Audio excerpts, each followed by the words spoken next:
Hey, what's going on, everybody? It's your boy Marcus from Team Takeover. I'm back after a very, very long time, and I apologize for that. But I'm here with a very exciting deck profile for you for my National Invite placement deck of Harudegarn Blue Yellow Storm. And I want to talk a little bit about my event and basically how my rounds went and what I played against.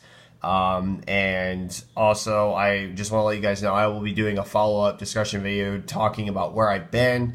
And you guys can expect me going forward to be posting more videos and giving you guys more content and more discussion videos about the meta. I plan on taking my super very seriously now. But back to St. Louis, it was super fun. 8 round event lasted like 11 hours. It was pretty grueling. The day itself lasted like 11 hours. We were there for also like what felt like, I think we were there for 13 hours. It was pretty crazy. So round one, played against a mirror match. I had zero good testing against the mirror. I didn't play on Untap or Octagon at all, and that was a mistake. I won that match 2-1, and I basically learned how to play against the mirror in those 3 matches.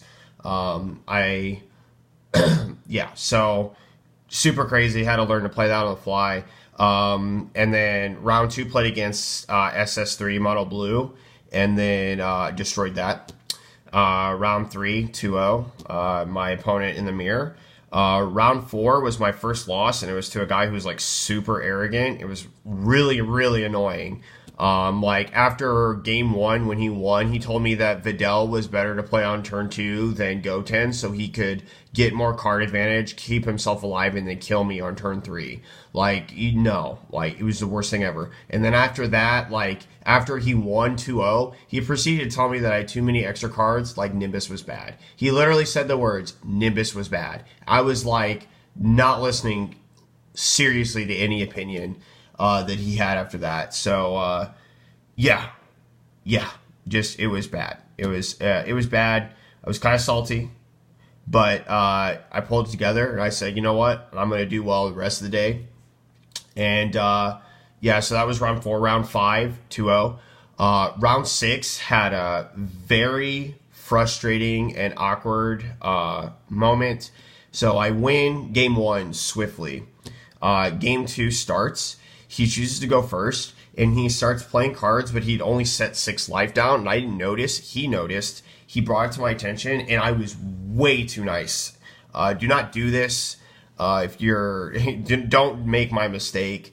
I allowed him to charge the top 2 cards off of his life and into his life. And technically, had I called a judge over, it would have been a game loss.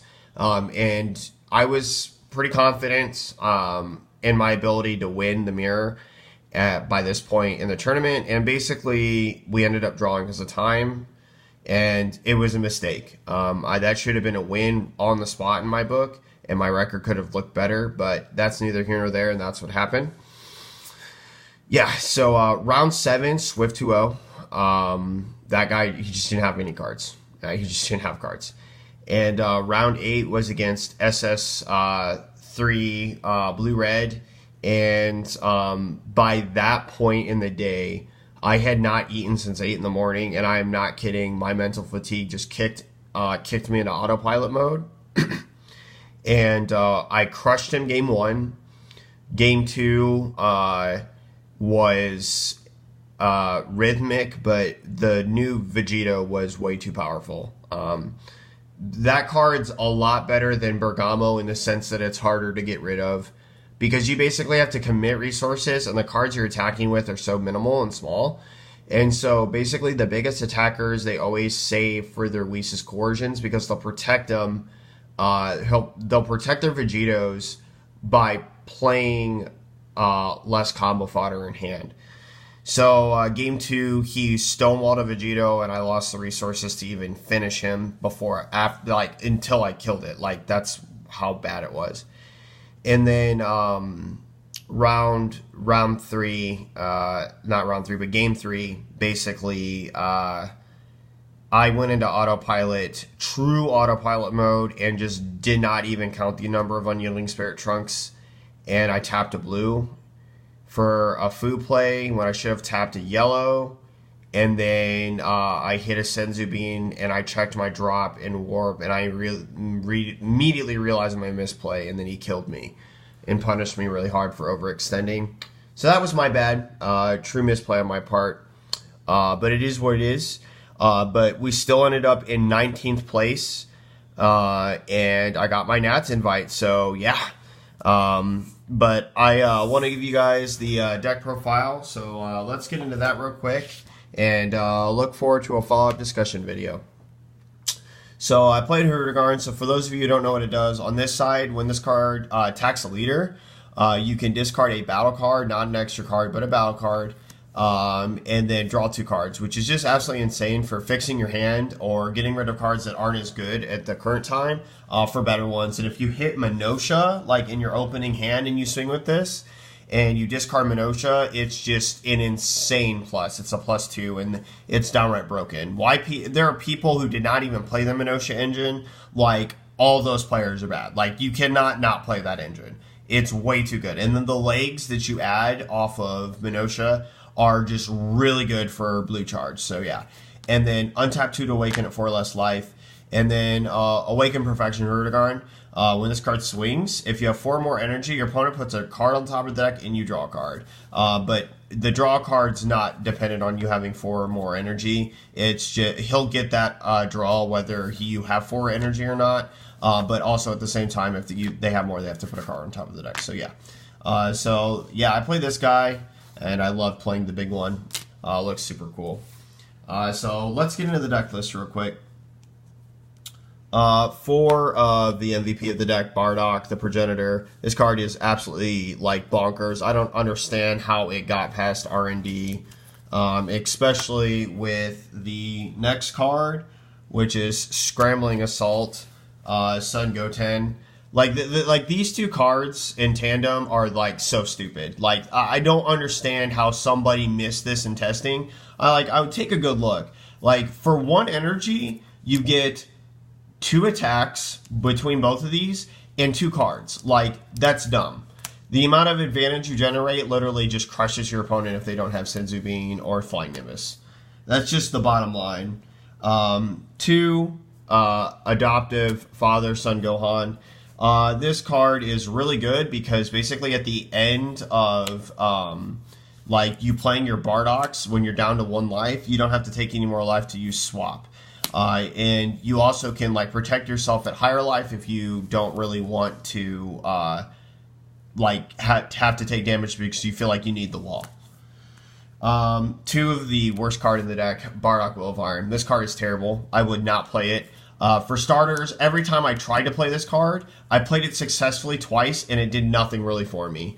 And secondly, like, as a blocker, it doesn't really do anything. It's not even menacing. A lot of the lists play the Desperate Warrior Onslaught Bardock, which gets through this card anyway, and that's not even the point of why this card's bad. This card is bad because basically you sacrifice the tempo of playing any other card in energy to play this card. The card is best played on your Awaken turn, and there are other cards you can play in besides this one on your Awaken turn. Like if I tap, like if Bardock is the only card in my hand, and like I tap for this Bardock, and then I swing with Leader, tap for this Bardock, so I can put pressure on my opponent and then evolve this thing. And then I Awaken. That's just like to me a complete and utter waste if I have a Goten in hand.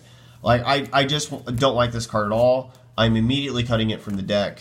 I thought it was terrible. And then on to the card that I definitely think is terrible, Planet Vegeta. There are many reasons why I think that this card is bad.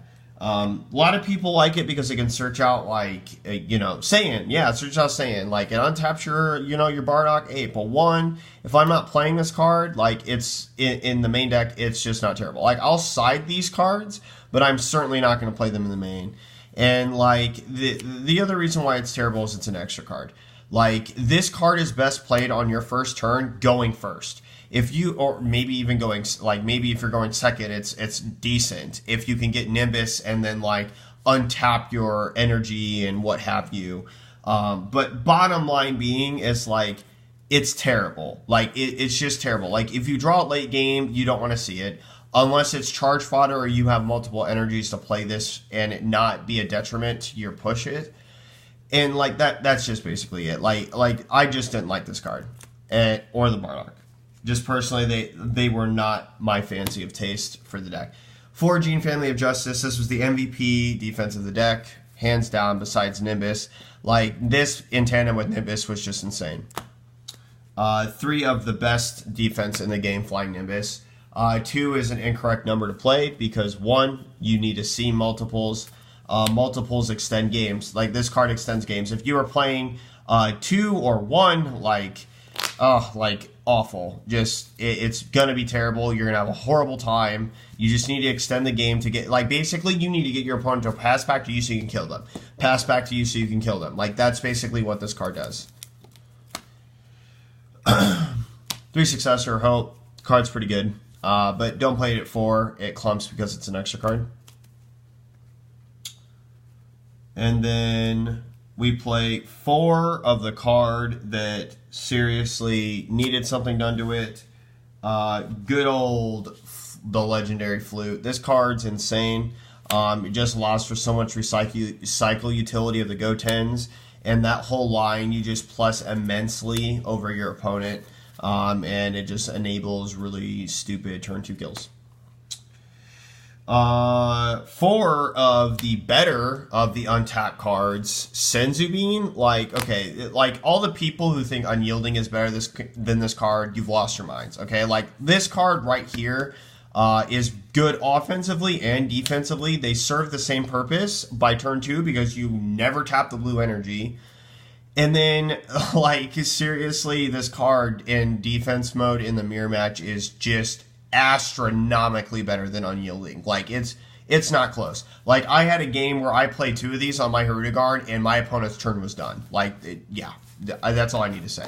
Like, this card's insane, way more broken than Unyielding. 3 Hidden Darkness Minosha, and 2 Hirudegarn the Wanderer. This is the correct ratio for the package, and I think that it's super good. Plussing's insane. That's all I'll have to say about that. 4 of arguably the best super combo in the game. It's definitely still Shugesh. There was a Mecha Veggies player that was terrorizing all the Hirudegarn players. I don't want to tell you that to go play Mecha Veggies. I'm just telling you that Shugesh is still stupid. And the Hoi is insane. Filter card, super great. Can get dead extra cards out of your hand and replace it with other cards that are beneficial. 4 of a card that is pretty bonkers but not broken. Unyielding Spirit Trunks, you can untap with this card even if you're tapped out, and that is just really good.